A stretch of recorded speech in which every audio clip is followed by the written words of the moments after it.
yourself any differently than Dr. Peterson did? I would have used the same treatment plan that Dr. Peterson did while possibly making a couple minor changes along the way. Thank you. That is all. You may proceed.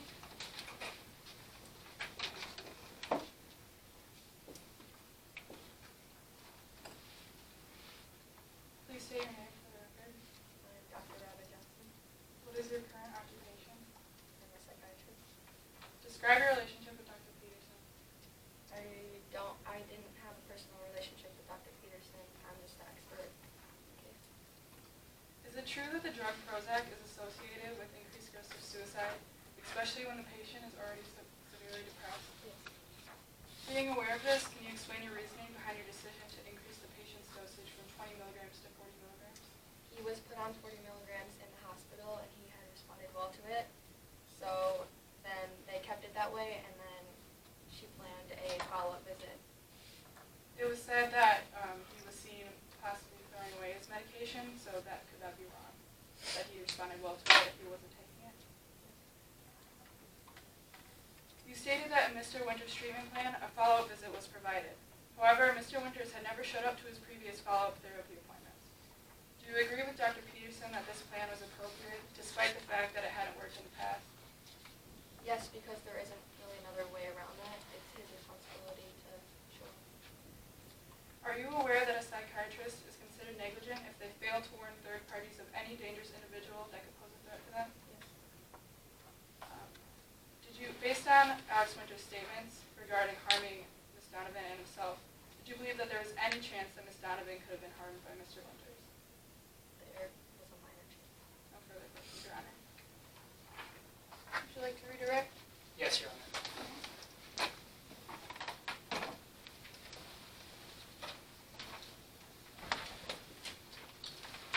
Is it true that the increased risk of suicidal thoughts and homicidal tendencies are only occurring after one stops taking Prozac?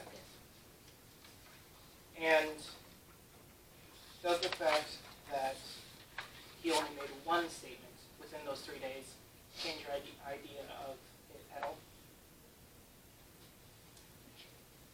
Okay. I'm going to call your second witness.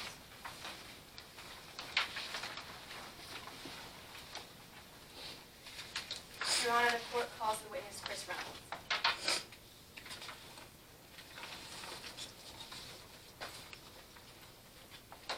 Would you please raise your right hand? Do you swear to tell the truth, the whole truth, and nothing but the truth? If so, please say I do. I do. You may be seated. Please state your name. Dr. Chris Reynolds, And where are you employed? Clearwater Medical Center. And what is your job description? I go in rounds with Dr. Peterson and take notes during evaluations. And please describe your educational background. I'm currently in postgraduate residency in psychiatry. And how do you know Lindsay Peterson? She is my resident advisor and a great mentor to me learning my practice. And were you with her on May 16th, 2007 during her evaluation with Mr. Winters? Yes. And were you taking notes during the evaluation? Yes. Will you please describe what took place during that evaluation? Dr. Peterson asked Mr. Winters what he meant by the remarks that he made. I'd like to refer you to Exhibit 2 and ask you to describe it. Are these your encounter notes? Yes. Part of your notes say, patient was thinking of hurting girlfriend, also since she is hurting him. Do you remember when Winters made the statement? Yes. And do you believe that Mr. Winters was a physical threat to Ms. Donovan based on that one statement? No, my notes indicated that was just an emotional hurt. After Winters made that statement, what did Dr. Peterson do? She went into more detail to find out what he meant by them. What did Mr. Winters reply when asked these follow-up questions? He was saddened and frustrated that his girlfriend was not more supportive of him. When you wrote that Mr. Winters was thinking of hurting his girlfriend, did you consider that only emotional hurt? Yes. And how do you know Dr. Sam Winston? He was one of the medical students in my class. And was he present during Dr. Peterson's evaluation of Winters? Yes. And how did he react during Peterson's evaluation? He was pushing to interview multiple people, including Mr. Winters' parents and girlfriend. And was it your experience? And what is your experience with Sam Winston as a medical student? He had a tendency to come up with fairly elaborate diagnoses and treatments. trouble justifying his conclusions on medical cases? Yes, Dr. Peterson often had to push him to justify his conclusions. And why didn't you record any notes of the discussion between Winters and Dr. Peterson? Because they were not clinically significant, and it was all purpose for just a class discussion. So in your mind, based upon the context of the conversation with Mr. Winters, could you have predicted that he would ever have been homicidal? No. No further questions. See?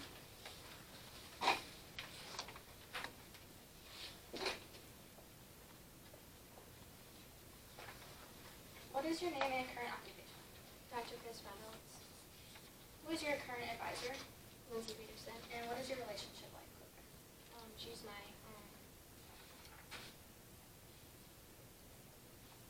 my advisor. You were present when Dr. Peterson evaluated Mr. Winters, correct? Yes. And your encounter notes stated the patient was thinking of hurting his girlfriend, but didn't state to what extent. In your opinion, what length does the patient need to go to before this is documented? Can you repeat the question? In your opinion, what length does the patient need to go to before the severity of hurting someone is documented? I feel like that. Can you repeat it again? Sorry. Your encounter notes stated that he was thinking of hurting Miss Winters, but you didn't say to what extent. So in your opinion, what length does this need to go to before it would be documented? If he stated that he if it was not an emotional hurt. So Mr. Winters stated he wanted to hurt his girlfriend to feel the same pain as he was feeling, correct? Yes. So how did you interpret this hurt? As an emotional hurt. But you didn't document this, correct? So did you feel that Mr. Winters was a threat to Ms. Donovan and that there was a chance he would harm her? No, just an emotional hurt. Were you present for the conversation between Sam Winston and Dr. Peterson? Yes. Were Dr. Peterson's remarks made just to Sam or to the entire group? Just the same. So she was singled out when? Or Yes. was she speaking to the whole class? Basically just Sam. So did you feel that her having to justify her conclusions was a negative thing? Repeat the question.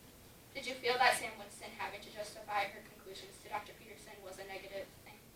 No. So do you feel that you had the proper documentation of the encounter with Mr. Winters? Yes. No further questions, yeah. Would you like to redirect? No. You're on. Can we step down?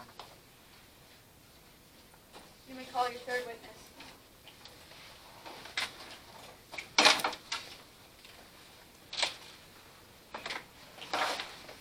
I call Lindsay Peterson to the stand.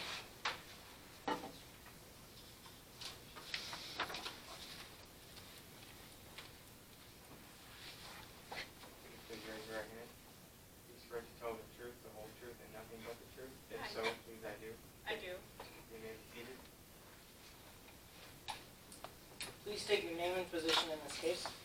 I'm Lindsay Peterson, and I'm the defense witness. What is your relationship with the other party? I was Mr. Winters' doctor for his psychiatric help. What is your education and experience related to psychiatry? I'm a licensed psychiatrist, and I've been practicing for 19 years. And what was your relationship with Mr. Winters?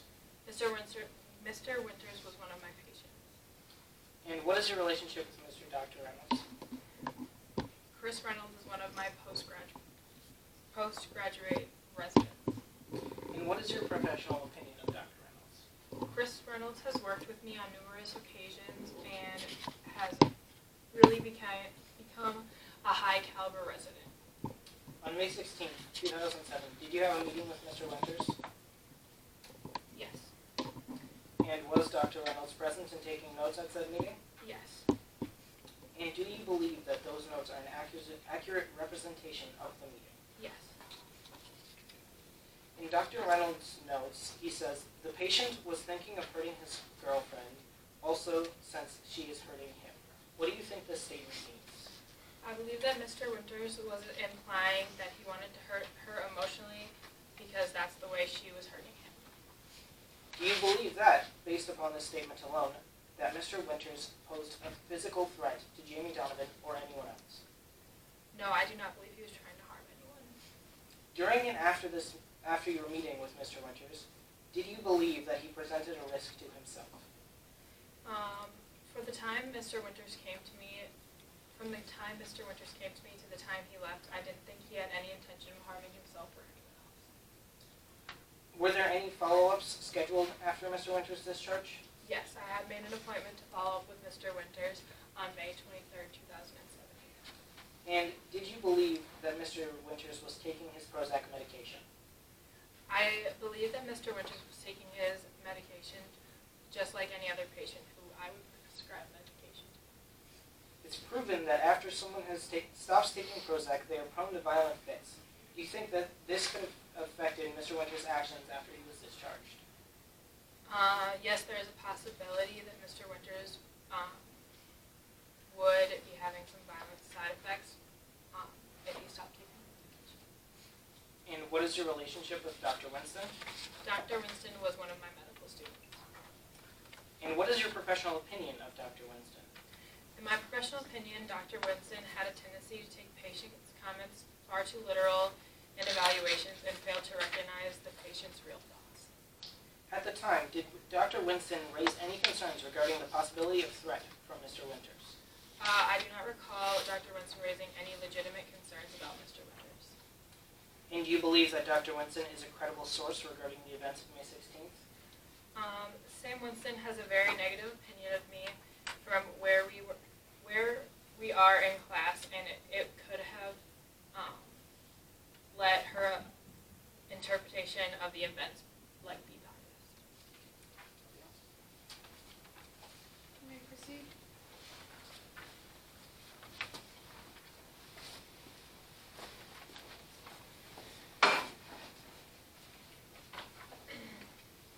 Is it true that Mr. Winters was an emergency admission?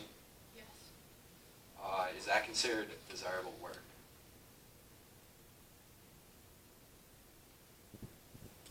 Will you repeat the question, sorry? Is emergency admission considered desirable work? Yes. Why is that? Because any part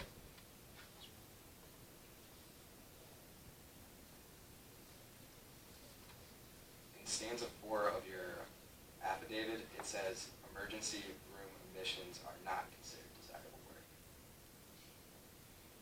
that's what I meant, I'm sorry. So why would it be that they are not considered desirable work? Because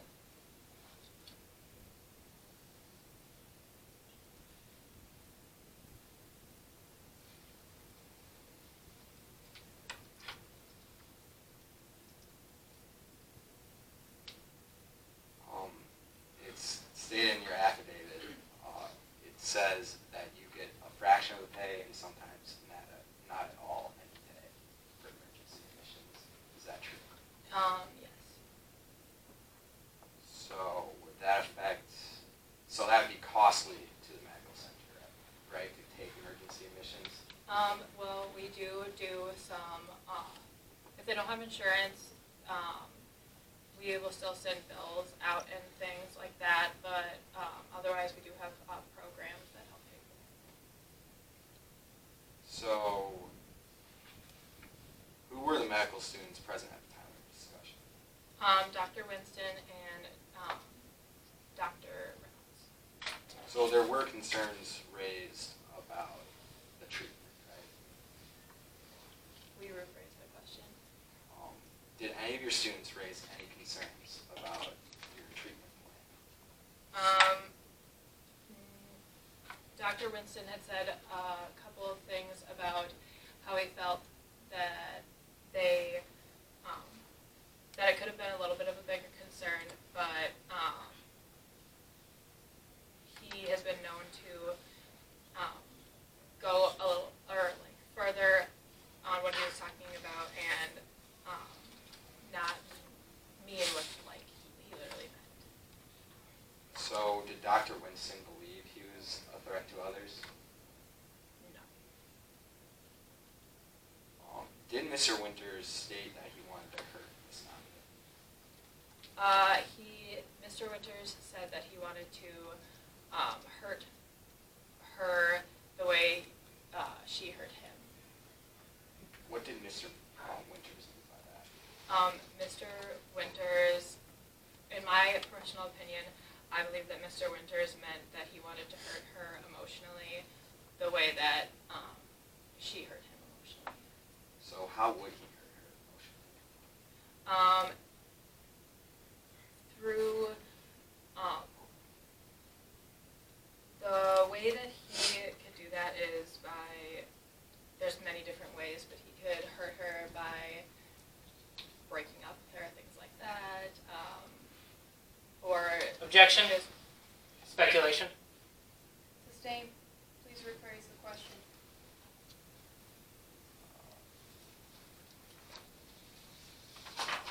So do you think him making that statement posed a risk to anyone, even himself?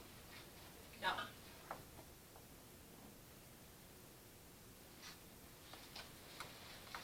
What would he have had to say to warrant enough risk? Will you repeat the question? What would he have had to say to warrant enough risk to notify another person? I didn't believe that the way, or the things that he said about harming or hurting Miss Donovan the way that he was hurting. I didn't take that as any physical harm or any way of hurting anybody. So if he would have said that he was going to physically hurt them or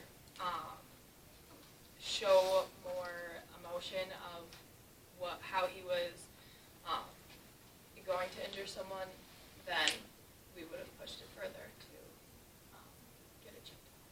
So did Mr. Winters feel supported by Miss Donovan? No. So was Miss Donovan present during Mr. Winters' stay? No. And you looked at the previous discharge summary, right? Was there any difference between how Miss Donovan handled that situation and this situation? Not too big of a or not very much of a difference. They,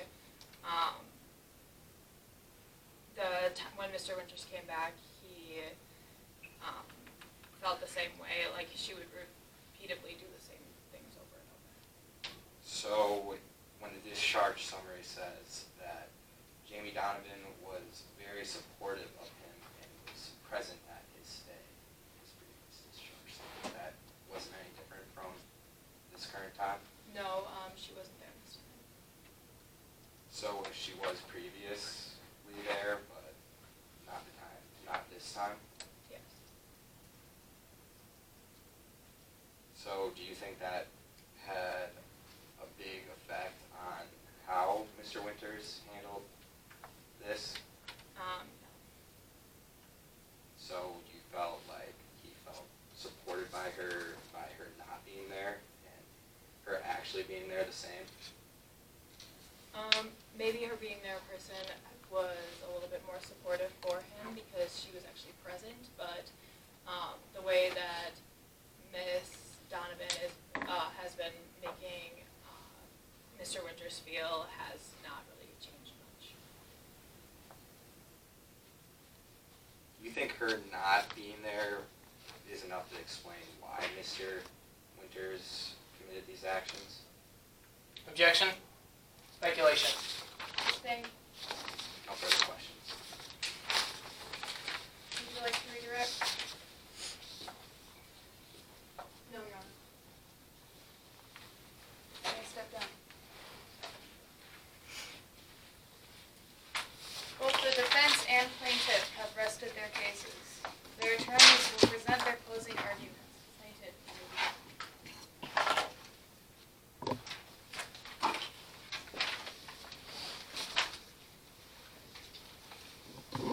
In Alex Winters' case, the signs were clear. He was a threat to himself and others, and Dr. Peterson and the staff at Clearwater Medical Center chose to ignore these signs. There is a significant amount of evidence that show that Dr. Peterson did not meet the proper standard of care. One factor to take into consideration consideration is that Mr. Winters was uninsured. This affected how Dr. Peterson viewed this particular case, due to the fact that she would not be paid for her provided treatment.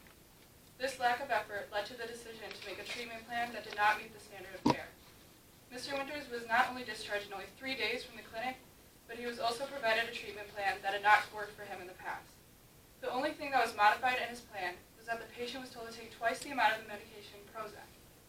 Prozac is known to cause an increased risk of suicide in patients who are severely depressed, which Mr. Winters was. The staff at Clearwater Medical Center also claimed that Mr. Winters wanted to hurt Ms. Donovan emotionally. However, they failed to notice the many differences between Mr. Winters' previous visits and when he came to the clinic on May 15th. But most importantly, Mr. Winters made multiple statements about how he wanted to harm himself and Jamie Donovan. Dr. Peterson failed to notify Ms. Donovan of these threats, making her completely unaware of any risks that could be associated with Mr. Winters. If Ms. Donovan had been aware of the threats made by Mr. Winters, she would not have gone anywhere near his apartment on May 23rd. If Ms. Donovan was aware of these threats, she would not have been shot and killed by Mr. Winters that same day. If Jamie Donovan was aware of these threats, Pat Donovan would still have her daughter. The death of these 2 young adults were completely preventable, which is why Dr. Peterson and the staff at Clearwater Medical Center need to be held accountable for their negligence. Thank you. Friends, you may begin your closing argument.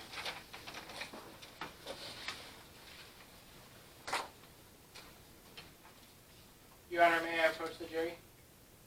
You may. Ladies and gentlemen of the jury, I come before you today to implore you to see the truth of an innocent woman who is being prosecuted for the sole reason of her doing her job to the best of her ability, and despite her efforts, there being a negative outcome that caused the death of 2 young people. It is nothing less than a tragedy that Mr. Alex Winters and Miss Jamie Donovan have lost their lives, and I cannot begin to imagine the pain that their families are going through right now. However, I do not believe that due to that pain, they should attempt to push all this pain against someone else. I fully understand that the family of Miss Donovan want closure, and perhaps they even want revenge for the atrocities committed against them. But is it within your conscience that you would allow them to funnel this hatred into someone who is free of any wrongdoing? Would you allow this family who is going through such extreme pain to do little more than just transfer this pain to another person? Would you allow them to continue going on, never truly getting the justice that they desired? Would you want to continue knowing that you may well just ruin the life of a person purely because of a misdirected hatred? That is why I ask you to please say that she is innocent. That is all. Ladies and gentlemen of the jury, it is under the burden of the plaintiff to prove with the preponderance of evidence whether or not the defendant was in fact negligent. You must choose if the plaintiff has done just that by coming to a verdict. To decide the verdict, you must answer these questions. Was the death of Miss Donovan a result of the defendant's failure to warn Miss Donovan of a potential threat? And was the incident a result of the defendant's negligence? To come to a verdict, you must have the majority vote that the defendant was negligent to award the plaintiff with the compensatory damages.